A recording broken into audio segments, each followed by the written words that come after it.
বাংলাদেশ ভারত সীমান্তে অনুপ্রবেশ ও সীমান্ত আইন লঙ্ঘনের ঘটনা নতুন নয়। বিশেষ করে দহগ্রাম আঙ্গুরপোতা এলাকায় মাঝে মধ্যেই উত্তেজনাকর পরিস্থিতি তৈরি হয়। এই প্রেক্ষাপটে লালমনিরহাটে পাটগ্রাম সীমান্তে এবার এক ভারতীয় সীমান্তরক্ষী বাহিনী বিএসএফ এর সদস্যকে আটক করেছে বর্ডার গার্ড বাংলাদেশ। রোববার লালমনিরহাটের পাটগ্রামে দহগ্রাম আঙ্গুরপোতা সীমান্তে অবৈধভাবে অনুপ্রবেশের দায়ে তাকে আটক করা হয়েছে বলে জানা যায়। আটক বিএসএফ এর সদস্যের নাম বেদ প্রকাশ। দহগ্রাম ইউনিয়নের ২ নম্বর ওয়ার্ডের আঙ্গুরপোতা বিওপির দায়িত্বপূর্ণ এলাকায় সীমান্ত পিলার ডিএএমপির 1/7 এর কাছে ডাঙ্গারপাতা এলাকায় তাকে আটক করা হয়। ৫১ বিজিপি ও স্থানীয় সূত্র জানায়, বেদ প্রকাশ ভারতের ১৫৪ বাই অর্জুন ক্যাম্পের সদস্য।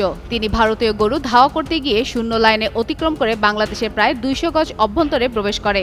এ সময় দহগ্রাম আঙ্গুরপোতা এলাকায় টহলরত বিজিবি সদস্যরা তাকে আটক করে ক্যাম্পে নিয়ে যান। আটক বিএসএফ সদস্যের কাছ থেকে একটি শটগান, ২ রাউন্ড গুলি, একটি ওয়্যারলেস সেট এবং একটি অ্যান্ড্রয়েড মোবাইল ফোন জব্দ করা হয়েছে। যদিও ৫১ বিএসএফ এর পক্ষ থেকে আনুষ্ঠানিক বক্তব্য না পাওয়া গেলেও দহগ্রাম আঙ্গুরপোতা ক্যাম্পের সুবেদার আয়ুব আলী বিএসএফ সদস্য আটকের বিষয়টি নিশ্চিত করেছেন।